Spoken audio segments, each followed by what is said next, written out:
اعوذ باللہ من الشیطان الرجیم بسم اللہ الرحمن الرحیم۔ برادران عزیز و معزز خواتین، ہماری آج کی یہ نشست پچھلی نشست کا تسلسل ہے جس میں شب برات میں دعا کی قبولیت اور مغفرت سے محروم لوگ، اس موضوع پر ہم نے روشنی ڈالی اور آج بھی ہم اسی موضوع پر روشنی ڈالیں گے۔ احادیث مبارکہ میں جن طبقات کو مغفرت سے محروم قرار دیا گیا، ان میں شرک کرنے والا اور بغض و کینہ رکھنے اور حسد کرنے والا، ان دو کیٹیگریز کو ہم نے پچھلی نشست میں بیان کیا، اور آج ہم جو تیسری کیٹیگری ہے کسی کو ناحق قتل کرنے والا، یہاں سے شروع کریں گے۔ ایک اور روایت میں حضرت عبداللہ بن عمر رضی اللہ تعالیٰ عنہ سے مروی ہے کہ رسول اللہ صلی اللہ علیہ وسلم نے فرمایا، اللہ تعالیٰ شعبان کی 15ویں شب کو اپنی مخلوق کی طرف نگاہ التفات فرماتا ہے اور کینہ پرور اور قاتل کے سوا اپنے تمام بندوں کو بخشش فرما دیتا ہے، تمام بندوں کی بخشش فرما دیتا ہے۔ قتل شریعت میں خبیث ترین اور کبیرہ گناہوں میں شمار ہوتا ہے۔ اس سے بڑھ کر اس کی کیا مذمت ہو کہ اللہ تعالیٰ نے فرمایا، جس نے کسی شخص کو بغیر قصاص کے یا زمین میں فساد انگیزی کی سزا کے بغیر ناحق قتل کر دیا تو گویا اس نے معاشرے کے تمام لوگوں کو قتل کر ڈالا، اور جس نے اسے ناحق مرنے سے بچا کر زندہ رکھا تو گویا اس نے معاشرے کے تمام لوگوں کو زندہ رکھا، یعنی اس نے حیات انسانی کا اجتماعی نظام بچا لیا۔ یہ اسلام کی احترام انسانیت کے حوالے سے واضح تعلیمات ہیں۔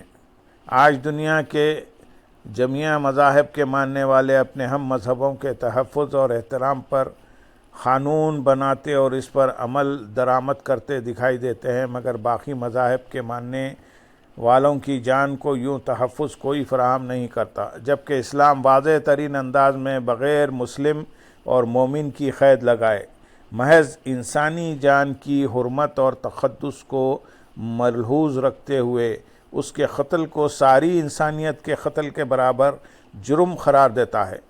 پھر کیسے ممکن ہو سکتا ہے کہ پرامن اسلام اپنے ہی ماننے والوں میں سے کسی قاتل کو تحفظ فراہم کر دے، الا یہ کہ وہ سچے دل سے تائب ہو؟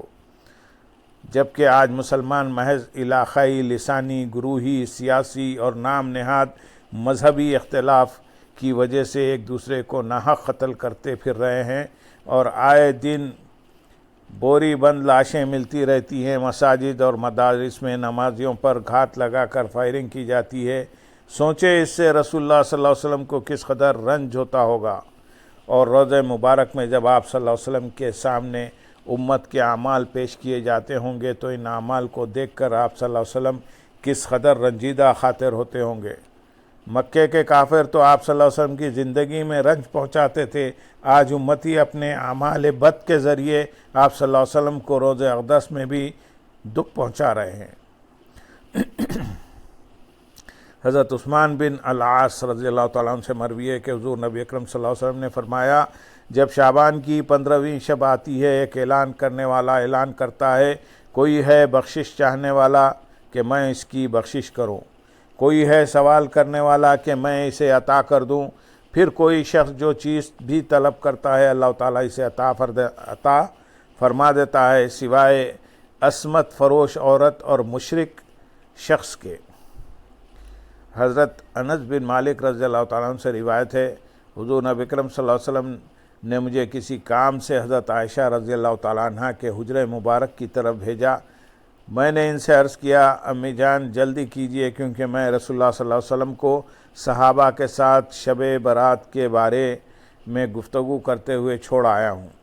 حضرت عائشہ رضی اللہ تعالیٰ عنہ نے فرمایا، اے انس بیٹھ جاؤ، میں تمہیں نصف شعبان کی شب کے بارے میں بتاتی ہوں، کیونکہ اس رات رسول اللہ صلی اللہ علیہ وسلم میرے ہاں قیام فرما تھے۔ طویل حدیث میں حضرت عائشہ رضی اللہ تعالیٰ عنہ بیان فرماتی ہیں کہ آپ صلی اللہ علیہ وسلم نے اس رات مجھ سے فرمایا، اے حمیرہ، کیا تو جانتی ہے کہ یہ رات شعبان کی 15ویں رات ہے؟ اس رات اللہ تعالیٰ کی طرف سے قبیلے کلب کی بکریوں کے بالوں کی تعداد کے برابر لوگ جہنم سے آزاد ہوتے ہیں۔ میں نے عرض کیا، یا رسول اللہ صلی اللہ علیہ وسلم، قبیلے کلب کی بکریوں کے بالوں کا کیا معاملہ ہے؟ آپ صلی اللہ علیہ وسلم نے فرمایا، عرب میں کسی قبیلے کے پاس ان کی بکریوں سے زیادہ تعداد میں بکریاں نہیں ہیں، تاہم 6 لوگوں کے لیے میں بخشش کی یہ خوشخبری نہیں دے رہا: شرابی، والدین کے نافرمان، بدکاری پر اصرار کرنے والے، خطا تعلق کرنے والے، مصور، بت تراش اور چغل خور۔ ان احادیث مبارکہ میں لوگوں کا ذکر ہوا کہ توبہ کیے بغیر جن کی مغفرت کی تردید کی گئی ہے۔ شراب نوشی کرنے والا، شراب کو اسلام میں ام الخبائث قرار دیا گیا ہے۔ اللہ تعالیٰ نے فرمایا کہ شراب اور جوئے میں بہت بڑا گناہ ہے۔ شراب نوشی اور جوا ایسے عمل ہیں کہ جن کے ذریعے شیطان تمہارے دماغوں پر تسلط حاصل کر لیتا ہے، پھر شراب اور جوئے کے ذریعے تمہارے درمیان عداوت اور کینہ ڈال کر تمہیں اللہ کے ذکر اور نماز سے روکتا اور معاشرے میں شر انگیزی کے کاموں پر ابھارتا ہے۔ قرآن مجید میں اللہ تعالیٰ نے شراب نوشی کو شیطانی اور پلید اعمال میں شمار کرتے ہوئے فرمایا، اے ایمان والو، بے شک شراب اور جوا اور عبادت کے لیے نصیب کیے گئے بت اور عبادت کے لیے نصب کیے گئے بت اور قسمت معلوم کرنے کے لیے فال کے تیر سب ناپاک شیطانی کام ہیں، سو تم ان سے کلیتاً پرہیز کرو تاکہ تم فلاح پا جاؤ۔ امام مسلم بیان فرماتے ہیں، ایک شخص جیشان سے آیا۔ جیشان یمن کا ایک شہر ہے۔ اس نے حضور نبی اکرم صلی اللہ علیہ وسلم سے اپنے علاقے کے ایک مشروب کے متعلق سوال کیا جس کو جوار سے بنایا جاتا تھا۔ اس کا نام مزر تھا۔ حضور نبی اکرم صلی اللہ علیہ وسلم نے اس سے پوچھا، کیا وہ نشہ آور ہے؟ اس نے عرض کیا، جی رسول اللہ صلی اللہ علیہ وسلم۔ میں نے فرمایا، ہر نشہ آور چیز حرام ہے۔ رسول اللہ صلی اللہ علیہ وسلم نے فرمایا، ہر نشہ آور چیز حرام ہے، اور اللہ تعالیٰ نے یہ عہد کر لیا ہے کہ جو شخص نشہ آور مشروب پیے گا اس کا طینت الخبال پر پلائے گا، اس کو طینت الخبال پلائے گا۔ صحابہ نے عرض کیا، یا رسول اللہ صلی اللہ علیہ وسلم، طینت الخبال کیا ہے؟ آپ صلی اللہ علیہ وسلم نے فرمایا، جہنمیوں کا پسینہ، یا فرمایا جہنمیوں کی آلائشوں کا نچوڑ، یعنی خون اور پیپ۔ نمبر 5، والدین کا نافرمان۔ شب برات میں مسلمان جن گناہوں کی وجہ سے اللہ تعالیٰ کی مغفرت اور رحمت سے محروم رہتے ہیں، ان گناہوں میں سے ایک بڑا گناہ ماں باپ کی نافرمانی کرنا ہے۔ قرآن مجید اور احادیث مبارکہ میں متعدد مقامات پر والدین کی فضیلت و اہمیت بیان کی گئی ہے اور ان سے حسن سلوک سے پیش آنے کی وصیت اور تاکید فرمائی گئی۔ اللہ تعالیٰ نے ارشاد فرمایا، سورۃ الاحقاف آیت نمبر 15 میں ارشاد ہے، اور ہم نے انسان کو اپنے والدین کے ساتھ نیک سلوک کرنے کا حکم فرمایا۔ اس کی ماں نے اس کو تکلیف سے پیٹ میں اٹھائے رکھا اور اسے تکلیف کے ساتھ جنا، اور اس کا پیٹ میں اٹھانا اور اس کا دودھ چھڑانا یعنی زمانہ حمل و رضاعت 30 ماہ پر مشتمل ہے، یہاں تک کہ وہ اپنی جوانی کو پہنچ جاتا ہے اور پھر 40 سال کی پختہ عمر کو پہنچتا ہے تو کہتا ہے، اے میرے رب، مجھے توفیق دے کہ میں تیرے اس احسان کا شکر ادا کروں جو تو نے مجھ پر اور میرے والدین پر فرمایا ہے، اور یہ کہ میں ایسے نیک اعمال کروں جن سے تو راضی ہو، اور میرے لیے میری اولاد میں نیکی اور خیر رکھ دے۔ بے شک میں تیری طرف رجوع کرتا ہوں اور میں یقیناً فرما برداروں میں سے ہوں۔